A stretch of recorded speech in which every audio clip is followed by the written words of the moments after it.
இறை இயேசுவில் பிரியமுள்ள மாதா தொலைக்காட்சியின் அனைத்து நிகழ்ச்சிகளையும் ஆவலோடு பார்த்து கொண்டிருக்கிற அன்பு நேயர்கள் அனைவருக்கும் இனிய இரவு வணக்கம்.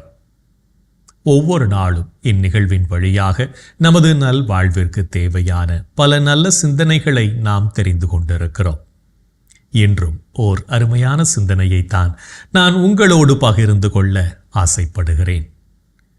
கடவுளால் படைக்கப்பட்ட நாம் ஒவ்வொருவரும் மகிழ்ச்சியோடு வாழ வேண்டும் என்று நினைக்கிறோம்.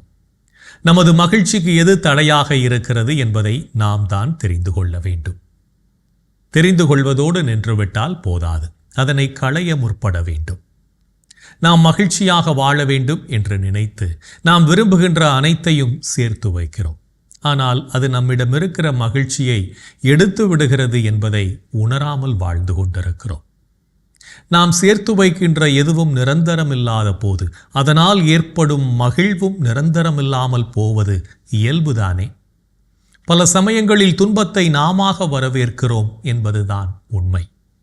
அப்படி நாமாக வரவழைத்து கொண்டு பிறகு பழியை மற்றவர்கள் மேல் போடுகிறோம். அது சரியல்ல என்பது நமது புத்திக்கு உரைக்காமல் போய்விடுகிறது. முதலில் நமது மகிழ்ச்சிக்கும் துன்பத்திற்கும் நாம் தான் காரணம் என்ற உண்மையை உணர்ந்து வாழ முற்படுவோம். மனிதர்கள் துன்பமின்றி வாழ என்ன செய்ய வேண்டும் என்ற கேள்விக்கு அதுவரை எவரும் சொல்லாத புதுமையான கருத்தை மகாவீரர் சொன்னார். உங்களுக்கு எதுவெல்லாம் தேவை என சேர்த்து வைக்கிறீர்களோ அவையெல்லாம் தான் துன்பத்தை தருகின்றன. எதுவுமே என்னுடையது அல்ல, எதுவுமே எனக்கு தேவையும் அல்ல என்ற எண்ணம் தோன்றிவிட்டால் துன்பம் உங்களை நெருங்காது. அதோ அந்த பறவை போல வாழுங்கள், வாழ்ந்த தடயம் இன்றி போய் சேருங்கள் என்றார். அப்படியானால் வெற்றி பெற வேண்டும், சாதிக்க வேண்டும் என்பதெல்லாம் வீண் முயற்சிகளா என அவரிடம் கேட்கப்பட்ட போது, சாதிப்பதும் வெற்றி பெறுவதும் உங்கள் கடமையாக நினைத்தால் செய்யுங்கள்.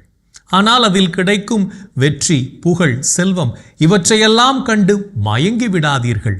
அதுவும் என்னுடையது அல்ல என்ற எண்ணத்தோடு வாழுங்கள் என்றார். நாமும் எதையும் நமக்கென சேர்த்து வைக்காமல், எதையும் நம்முடையதாக கருதாமல் வாழ நம்மை பயிற்றுவிப்போம். அதுவே நம்மை மகிழ்ச்சியின் பாதைக்கு இட்டுச் செல்லும் என்பதையும் உணர்ந்து கொள்வோம். ஒரு செழிப்பான நகரத்தின் எல்லையில் கௌதமி என்ற பெண் வாழ்ந்து வந்தார். அவருக்கு ஓர் அபூர்வமான பழக்கம் இருந்தது. அவர் எதை பார்த்தாலும் இது எனக்கு சொந்தம், நான் இதை வாங்கியாக வேண்டும் என்று பிடிவாதம் பிடிப்பார். விலை உயர்ந்த நகைகளாக இருந்தாலும் சரி, அழகான அரிய செடிகளாக இருந்தாலும் சரி, எல்லாவற்றையும் வாங்கி தனது வீட்டில் குவித்து கொண்டார். அவருடைய சேகரிப்பில் மிகவும் மதிப்பு மிக்கது ஒரு பிரம்மாண்டமான பழங்கால கண்ணாடியாகும். அது அவருடைய மிகப்பெரிய பொக்கிஷம். இந்த கண்ணாடி என்னுடைய அழகுக்கு அடையாளம், இதை யாரும் தொடக்கூடாது என்று சொல்லி தினமும் அதை பளபளப்பாக துடைத்து அதன் மீது தனக்கு மட்டுமேயான உரிமையை கொண்டாடி வந்தார். கௌதமியின் வீட்டின் அருகில் ஞானமுள்ள ஒரு துறவி வாழ்ந்து வந்தார்.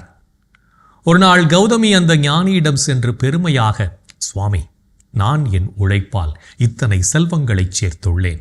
என் வீடு, என் ஆடைகள், இந்த கண்ணாடி எல்லாமே எனக்கு சொந்தம். நான் எவ்வளவு பெரிய அதிர்ஷ்டசாலி என்று கூறினார். ஞானி சிரித்து கொண்டே, கௌதமி, நீ வைத்திருக்கும் பொருட்களில் ஒன்று கூட உனக்கு சொந்தமில்லை. நீ ஒரு பொறுப்புள்ள காப்பாளர் மட்டுமே என்றார். கௌதமிக்கு கோபம் வந்தது. இதற்கான விலையை கொடுத்து வாங்கியது நான். அப்படி இருக்க அதெல்லாம் எப்படி எனக்கு சொந்தமில்லை என்று சொல்ல முடியும் என்றார். ஞானி அமைதியாக, சரி, நிரூபிப்போம். இன்று இரவு விடியும் வரை நீங்கள் உங்கள் அழகான கண்ணாடியை காவல் காக்க வேண்டும் என்று சொன்னார். அன்று இரவு கௌதமி விழித்திருந்து கண்ணாடியை பாதுகாத்தார். எதுவும் நடக்கவில்லை. மறுநாள் காலை வெற்றி கர்வத்துடன் ஞானியை பார்த்தார். ஆனால் மறுநாள் இரவு நிலைமை மாறியது. பலத்த இடி மின்னலுடன் அசாதாரண புயல் ஒன்று அந்த நகரத்தை தாக்கியது. காற்றின் வேகத்தில் வீட்டின் கதவுகள் அனைத்தும் படபடவென்று ஒலித்தன. புயல் சத்தம் பயங்கரமாக இருந்தது. பயந்து போன கௌதமி கண்ணாடியை பாதுகாக்க ஓடினார். ஆனால் புயலின் ஆக்ரோஷமான காற்று வீட்டின் கூரையிலிருந்து ஒரு ஓட்டை பெயர்த்து அது நேராக வந்து அந்த விலை மதிப்பற்ற கண்ணாடியில் விழுந்து அதை சுக்குநூறாக உடைத்து விட்டது. கௌதமி கதறி அழுதார். அவரால் அந்த கண்ணாடியை காப்பாற்ற முடியாத சூழலில் காலையில் ஞானி அங்கே வந்தார். உடைந்து கிடந்த கண்ணாடியை பார்த்தார். அருகில் அழுது கொண்டிருந்த கௌதமியிடம், அந்த கண்ணாடி உன்னுடையது என்று நேற்று கர்வமாக கூறினாயே, இத்தனை பெரிய புயலையோ காற்றிலிருந்து வந்த ஒரு சிறு ஓட்டையோ உன்னால் கட்டுப்படுத்த முடியவில்லை.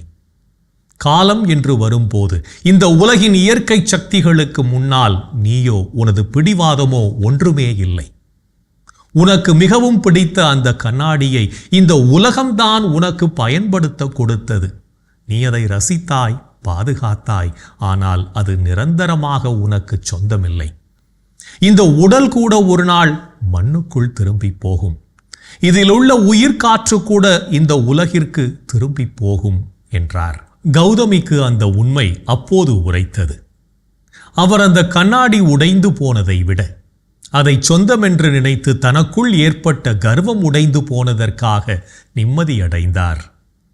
நாமும் எல்லாம் நம்முடையது என்று நினைத்து நமது மகிழ்ச்சியை தொலைத்து விடாமல் எதுவும் நிரந்தரமல்ல என்ற உண்மையை உணர்ந்தவர்களாய் நமது வாழ்க்கை பயணத்தை தொடர்வோம்.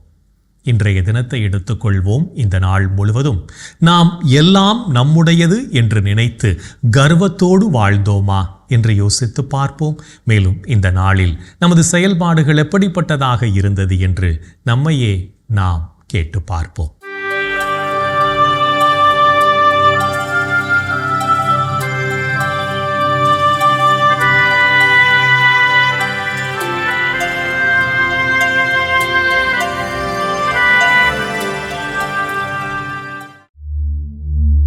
இன்று நீங்கள் திருப்பலிக்கு சென்று ஆண்டவரின் வார்த்தையை கேட்டு அதன்படி வாழ்ந்தீர்களா? அவருடைய கட்டளைகளை நாம் கடைபிடித்தால் நாம் அவரை அறிந்து கொண்டோம் என்பது உறுதியாக தெரியும். இன்று நீங்கள் உங்கள் சகோதர சகோதரிகளிடம் வெறுப்புடன் நடந்து கொண்டீர்களா? தம் சகோதர சகோதரிகளை வெறுப்போர் இருளில் இருக்கின்றனர், இருளில் நடக்கின்றனர். அவர்கள் எங்கு செல்கிறார்கள் என்பது அவர்களுக்கு தெரியவில்லை. ஏனெனில் இருள் அவர்களுடைய கண்களை குருடாக்கிவிட்டது. இன்று நீங்கள் உங்களுக்கு கொடுக்கப்பட்ட கடமையை செய்யாது சோம்பேறிகளாக வாழ்ந்தீர்களா? சோம்பல் ஒருவரை தூங்கிக் கொண்டே இருக்கச் செய்யும். சோம்பேறி பசியால் வருந்துவர். இன்று நீங்கள் சந்தித்த ஏழைக்கு உதவினீர்களா? ஏழைக்கு இறங்கி உதவி செய்கிறவர் ஆண்டவருக்கு கடன் கொடுக்கிறார். அவர் கொடுத்ததை ஆண்டவரே திருப்பி தந்து விடுவார். இன்று நீங்கள் மற்றவரை ஏளனம் செய்தீர்களா? ஏளனம் செய்வோரை அடி. அதை காணும் பேதையராவது படிப்பினை பெறுவர். உணர்வுள்ளவரை கடிந்து கொள், அவர் மேலும் அறிவுடையவராவர். இன்று நாம் இறைவனுக்கு ஏற்புடைய செயல்களை செய்திருந்தாலும் சமயங்களில் இறைவனுக்கு எதிராகவும் செயல்பட்டு பாவத்தில் விழுந்திருப்போம். அத்தகைய தருணங்களுக்காக மனம் வருந்தி மன்னிப்பு கேட்டு மனத்துயர் மன்றாட்டை ஜெபிப்போம்.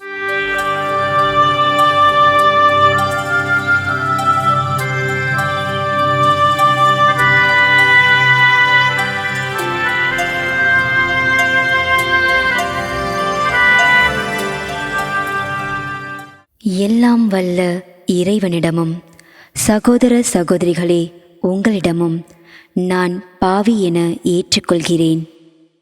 ஏனெனில் என் சிந்தனையாலும் சொல்லாலும் செயலாலும் கடமையில் தவறியதாலும் பாவங்கள் பல செய்தேன்.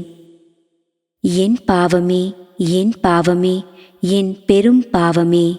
ஆகையால் எப்போதும் கன்னியான புனித மரியாவையும் வானதூதர் புனிதர் அனைவரையும் சகோதர சகோதரிகளே உங்களையும் நம் இறைவனாகிய ஆண்டவரிடம் எனக்காக வேண்டிக்கொள்ள மன்றாடுகிறேன். ஆமேன். மனத்துயர் மன்றாட்டை ஜெபித்ததன் வழியாக இறைவனிடமிருந்து மன்னிப்பை பெற்றிருப்போம் என்ற நம்பிக்கையோடு இறை வேண்டலில் இணைவோம்.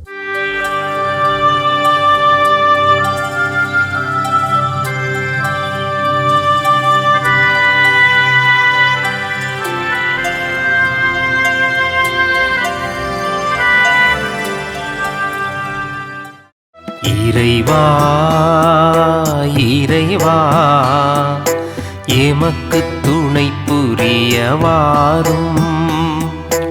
ஆண்டவரே எமக்கு துணை புரிய விரைந்து வாரும். தந்தைக்கும் மகனுக்கும் தூய ஆவியார்க்கும் மாட்சி உண்டாவதாக. தொடக்கத்தில் இருந்தது போல் இப்பொழுதும் எப்பொழுதும் என்றென்றும் இருப்பதாக. ஆமென்.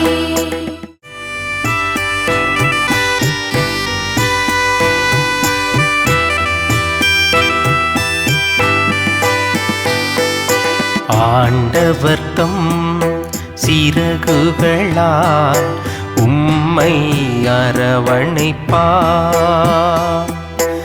இரவின் திகிலுக்கு நீரஞ்ச மாட்டீ, இரவின் திகிலுக்கு நீரஞ்ச மாட்டீ. ஆண்டவர் தம் சிறகுகளால் உம்மை அரவணைப்பார். இரவின் திகிலுக்கு நீரஞ்ச மாட்டீர். இரவின் திகிலுக்கு நீரஞ்ச மாட்டீர். உன்னதரின் பாதுகாப்பில் வாழ்பவர், எல்லாம் வல்லவரின் நிழலில் தங்கியிருப்பவர். ஆண்டவரை நோக்கி நீரே என் புகலிடம் என்னரன், நான் நம்பியிருக்கும் இறைவன் என்று உரைப்பார். ஏனெனில் ஆண்டவர் உம்மை வேடரின் கண்ணியினின்றும் கொன்றளிக்கும் கொள்ளை நோயினின்றும் தப்புவிப்பார். அவர் தம் சிறகுகளால் உம்மை அரவணைப்பார். அவர் தம் இறக்கைகளின் கீழ் நீர் புகலிடம் காண்பீர். அவரது சொல்லுறுதியே கேடயமும் கவசமும் ஆகும். இரவின் திகிலுக்கும் பகலில் பாய்ந்து வரும் அம்புக்கும் நீரஞ்ச மாட்டே. இருளில் உலவும் கொள்ளை நோய்க்கும் நண்பகலில் தாக்கும் கொடிய வாதைக்கும் நீரஞ்ச மாட்டே. பக்கம் 1000 பேர் வீழ்ந்தாலும் வலப்புறம் 10,000 பேர் தாக்கினாலும் உம்மை எதுவும் அணுகாது. பொல்லார்க்கு கிடைக்கும் தண்டனையை நீர் பார்ப்பீர். உம் கண்ணாலே நீரே காண்பீர். ஆண்டவரைவும் புகலிடமாய்க் கொண்டீர். உன்னதரை உம் உறைவிடமாய்க் கொண்டீர். ஆகவே தீங்கு உமக்கு நேரிடாது, வாதைவும் கூடாரத்தை நெருங்காது. நீர் செல்லும் இடமெல்லாம் உம்மை காக்கும்படி தம் தூதருக்கு அவர் கட்டளையிடுவார். கால் கல்லின் மேல் மோதாதபடி தங்கள் கைகளில் அவர்கள் உம்மை தாங்கிக் கொள்வார்கள். சிங்கத்தின் மீதும் பாம்பின் மீதும் நீர் நடந்து செல்வீர். இளஞ்சிங்கத்தையும் விரியன் பாம்பையும் நீர் மிதித்து போடுவீர். அவர்கள் என் மீது அன்பு கூர்ந்ததால் அவர்களை விடுவிப்பேன். அவர்கள் என் பெயரை அறிந்துள்ளதால் அவர்களை பாதுகாப்பேன். அவர்கள் என்னை நோக்கி மன்றாடும்போது அவர்களுக்கு பதிலளிப்பேன்.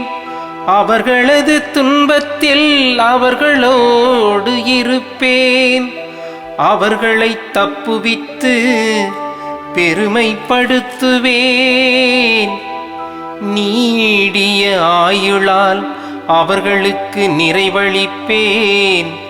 என் மீட்பை அவர்களுக்கு வெளிப்படுத்துவேன். தந்தைக்கும் மகனுக்கும் தூய ஆவியார்க்கும் மாட்சி உண்டாவதாக.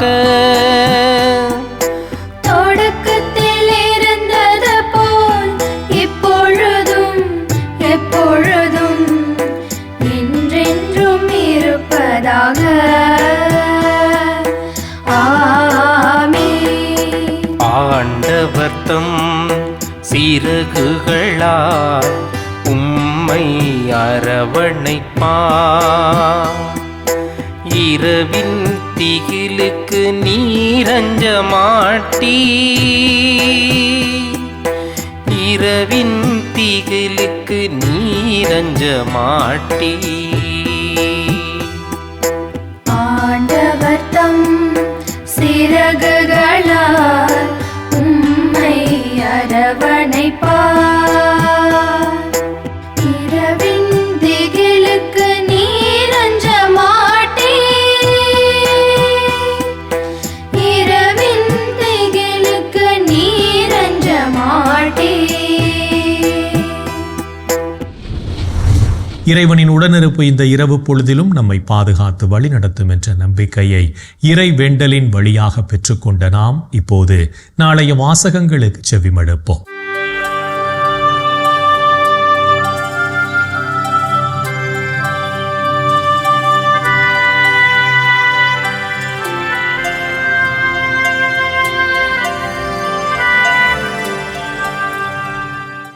நாளைய திருப்பலி வாசகங்கள். முதல் வாசகம் சாலமோனின் ஞான நூலிலிருந்து வாசகம். அதிகாரம் 1, இறை வார்த்தைகள் 1 முதல் 7 முடிய. பதிலுரை பாடல் திருப்பாடல்கள் அதிகாரம் 139, இறை வார்த்தைகள் 1 முதல் 10 முடிய. லூக்கா எழுதிய தூய நற்செய்தியிலிருந்து வாசகம். அதிகாரம் 17, இறை வார்த்தைகள் 1 முதல் 6 முடிய. அக்காலத்தில் இயேசு தம் சீடரை நோக்கி கூறியது: பாவ சோதனை வருவதை தவிர்க்க முடியாது. ஆனால் ஐயோ, அதற்கு காரணமாய் இருப்பவருக்கு கேடு. அவர் இச்சிறியோருள் எவரையாவது பாவத்தில் விழச் செய்வதை விட அவ்வாறு செய்பவரது கழுத்தில் ஓர் எந்திர கல்லை கட்டி அவரை கடலில் தள்ளிவிடுவது அவருக்கு நல்லது.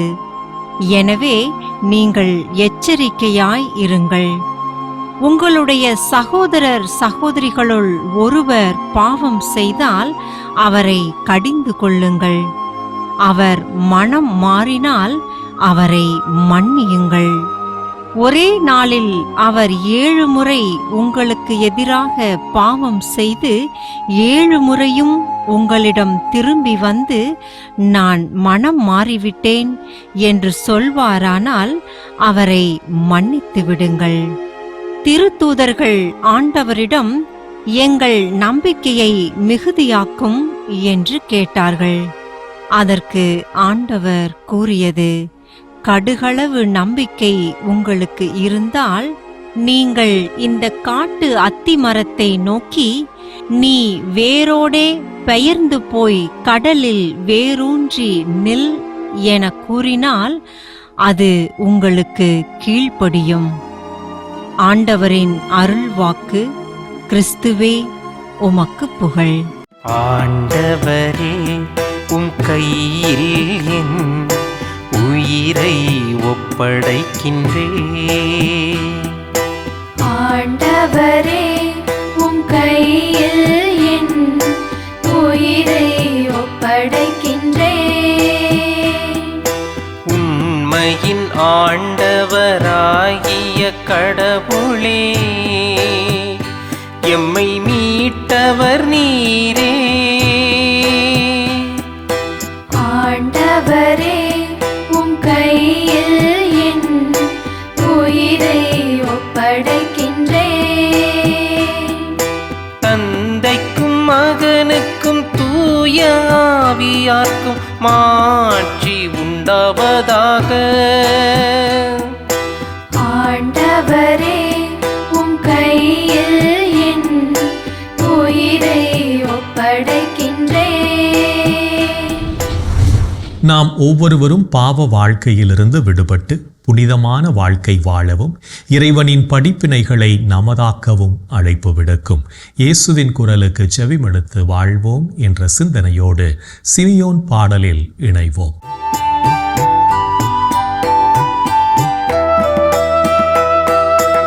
ஆண்டவரே, நாங்கள் விழித்திருக்கும் போது எங்களை காத்தருளும். நாங்கள் தூங்கும் போது எங்களை பாதுகாத்தருளும். இதனால் கிறிஸ்துவோடு விழித்திருந்து அவரோடு அமைதியில் இளைப்பாறுவோம்.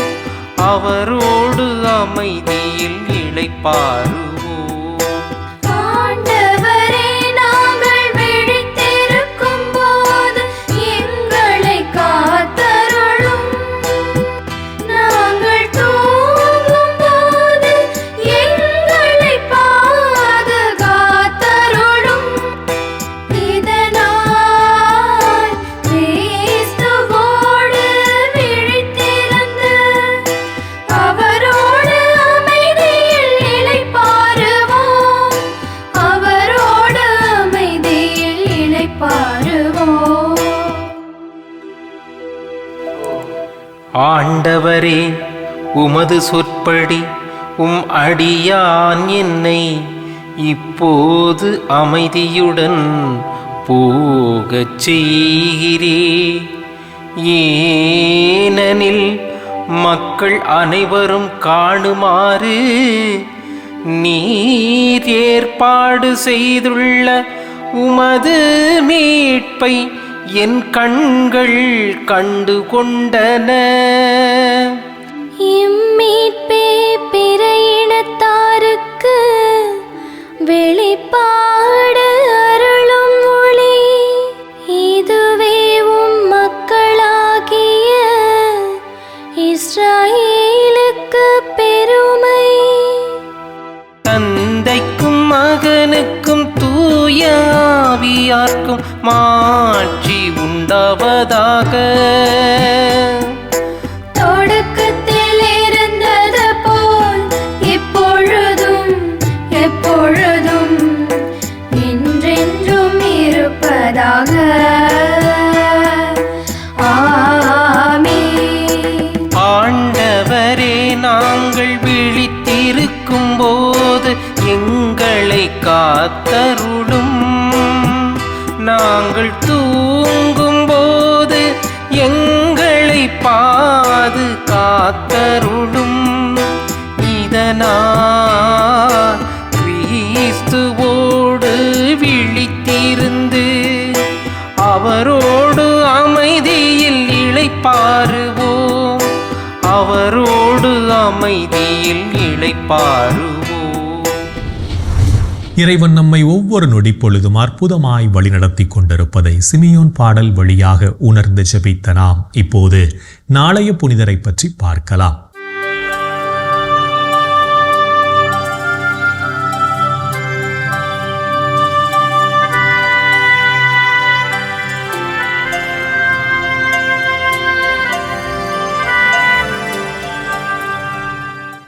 நவம்பர் 10 புனித பெரிய லியோ. இத்தாலி நாட்டில் டஸ்கனி பகுதியில் வாழ்ந்த இறைபக்தி நிறைந்த குடும்பத்தில் கிபி 400ஆம் ஆண்டு பிறந்தார் பெரிய லியோ.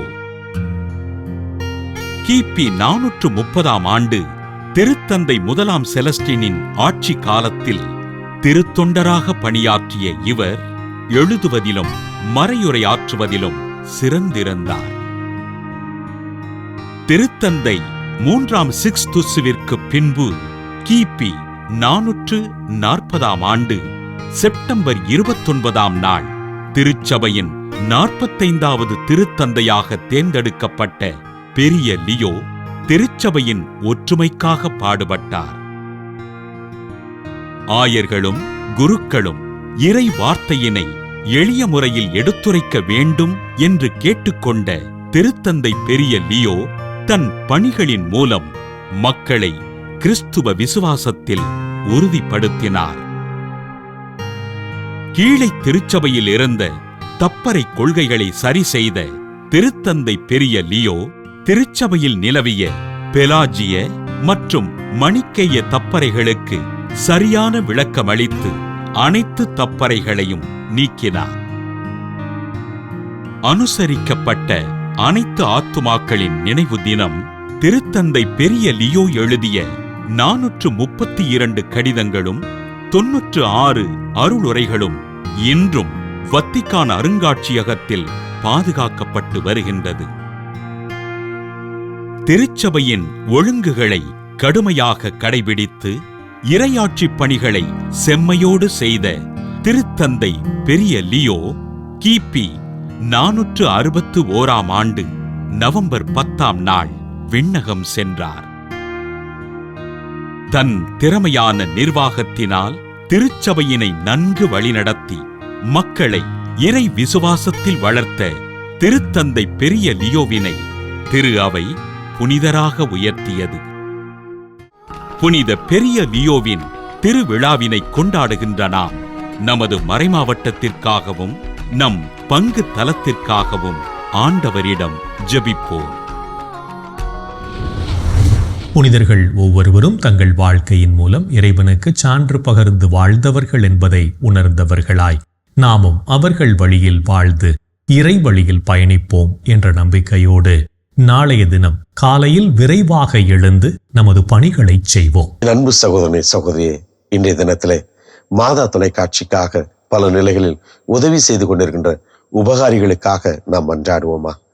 எங்கள் அன்பே உருவான இயேசு ஆண்டவரே, இந்த மாதா தொலைக்காட்சி என்ற மாபெரும் கொடைக்காய் நன்றி சொல்லும் நேரத்திலே இதனுடைய பணிகளிலே தங்களுடைய உழைப்பிலிருந்து தங்களுடைய தியாகத்திலிருந்து தங்களால் இயன்ற வரைக்கும் மேலாகவே உதவி செய்து கொண்டிருக்கின்ற ஒவ்வொரு உபகாரியும் நினைத்து பார்க்கிறோம். ஒவ்வொரு மாதமும் தங்களது வருவாயிலிருந்து தியாகம் செய்து பண உதவி செய்து கொண்டிருக்கின்ற ஒவ்வொரு உபகாரிகளுக்காகவும் பல நிலைகளில் உதவி செய்கின்ற அத்தனை உபகாரிகளையும் நாங்கள் நினைத்து பார்க்கிறோம். ஆண்டவரே, இதோ இந்த உபகாரிகளை, இந்த சகோதர சகோதரர்களை நீர் ஆசீர்வதியும் ஐயா. அவருடைய தேவைகளை பூர்த்தி செய்யும் ஐயா. ஆண்டவரே, எனது சீடன் என்பதற்காக ஒரு கிண்ணம் தண்ணீர் கொடுத்தாலும் அதனுடைய பலனை பெறாமல் போகார் என்று சொன்னீரே. இதோ இந்த உமது அன்பு பிள்ளைகள், இவர்களை நீர் ஆசீர்வதியும். எங்கள் அன்பு தாயே, ஆரோக்கிய அன்னையே, உமது பிள்ளைகள் இவர்களுக்காய் பரிந்து பேசுங்கள் அம்மா. இந்த ஜெபங்களை எல்லாம் எங்கள் ஆண்டவராகி இயேசுவே உமது வல்லமையான திருநாமத்தின் வழியாக உம்மை கெஞ்சி கொண்டாடுகிறோம். ஆமென். என்றும் வாழும் உயிருள்ள இறைவன் தந்தை, மகன், தூய ஆவியார் நாம் அனைவரையும் நிறைவாக ஆசீர்வதிப்பாராக. ஆமென். இந்த ஜெபத்தின் வழியாக இறை அருளும் ஆசியும் நம்மீது நிறைவாக பொழியப்பட்டிருப்பதை உணர்ந்திருப்போம். இறை ஆற்றலும் வல்லமையும் என்றும் நம்மில் தங்கும். அன்னை மரியாவும் நமக்கு உதவிகள் செய்வார் என்ற நம்பிக்கையோடு அவரின் துணை வேண்டி இந்த நிகழ்வை நிறைவு செய்யலாம். Good night.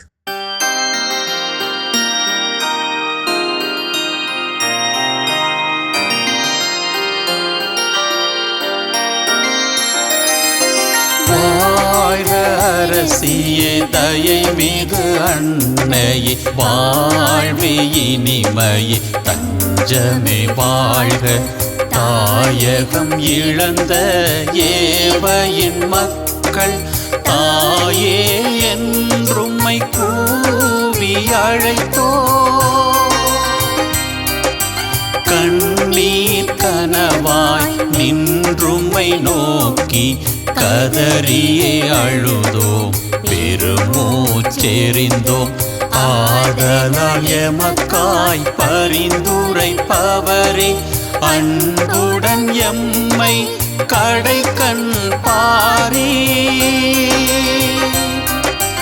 உம் திருவயிற்றின் கனியாம் இயேசுவை இம்மை வாழ்வின் இறுதியில் காட்டுவின் கருணையின் உருவே, தாய்மையின் கனிவே, இனிமையின் அன்னை மரியா